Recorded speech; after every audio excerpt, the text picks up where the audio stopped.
Hello po mga kaibigan, welcome po kayo sa YouTube channel ko. Ibabahagi ko po sa inyo ang kapangyarihang bertudis ng mutya bunga ng atis na nagiging bato. Pag nakakita po kayo ng mutya na ito, ay ingatan po ninyo dahil maganda na mutya ito. Ang mutya ng atis ay nakuha po ito ng aking mga gabay na mga duwending putian sa loob po ng bunga ng atis. Ang mutya bunga ng atis na nagiging bato ay maganda po ito na mutya. Pampaswerte po ito sa buhay at pamumuhay. Pampaswerte din ito sa kabuhayan at pampaswerte din sa pag-apply ng trabaho at pagninegosyo. Ang mutya na ito ay maganda din na depensa ng babaeng buntis. Proteksyon ito sa mga usog, sa mga masamang engkanto, sa mga aswang, at proteksyon din ito sa kulam, sa barang, sa pakton, sa palipad hangin, at sa lahat na kapangyarihang itim. Ang bunga ng atis na nagiging bato ay maganda po ito na gamitin na panggamot sa mga sakit na gawa ng kulam, barang, pakton, palipad hangin, usog, at gawa sa kapangyarihan ng mga aswang, at gawa sa kapangyarihan ng mga masamang engkanto, masamang elemento, at sa lahat na kapangyarihang itim. Ang gagawin po ninyo dito ay ibabad po ninyo ito sa langis ng niyog sa araw po ng Biyernes o Martes, at dasalan lang po ninyo ng isang Ama Namin, isang sumasampalataya sa Ama, isang Aba Ginoong Maria, at isang luwalhati sa Ama. At mag-wish lang po kayo sa Panginoong Hesus na ibigay po niya ang kapangyarihang bertudis ng mutya bunga ng atis na makatulong sa paggamot ng sakit na gawa sa kapangyarihang itim.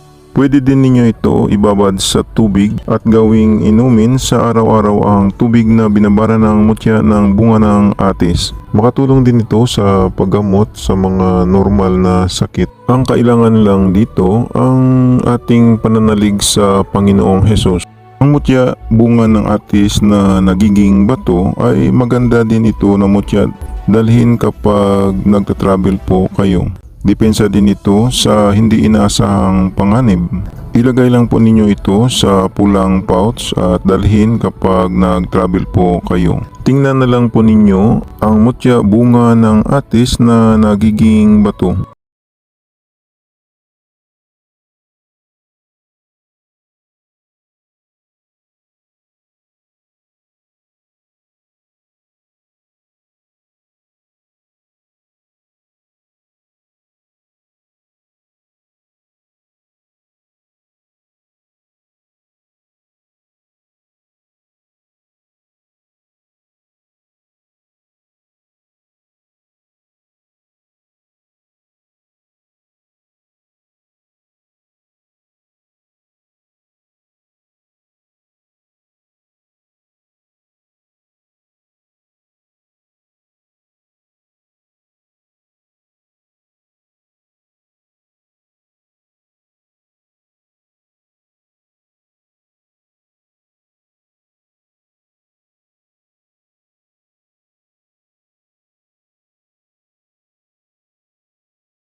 Yan po ang aking mutya bunga ng atis na nagiging bato na binigay po sa akin ng aking mga kaibigan na mga duwending putian. Sa mga viewers at subscriber ng Milagro di Santo Cristo, maraming salamat po sa inyong panonood, at ipalo naman po ninyo ang aking Facebook page ng Milagro di Santo Cristo, at ipalo din ninyo ang aking shop sa Shopee. At mag-subscribe naman po kayo sa YouTube channel ko.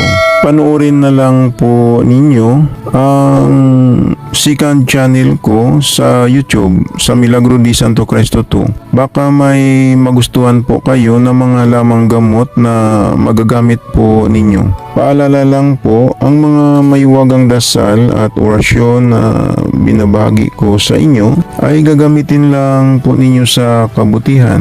Gumagana na Ito hindi na kailangan ng 49 days na dasal. Ang kailangan lang magdasal kayo sa Panginoong Hesus sa gabi bago matulog at pagkagising ninyo sa umaga magdasal din kayo.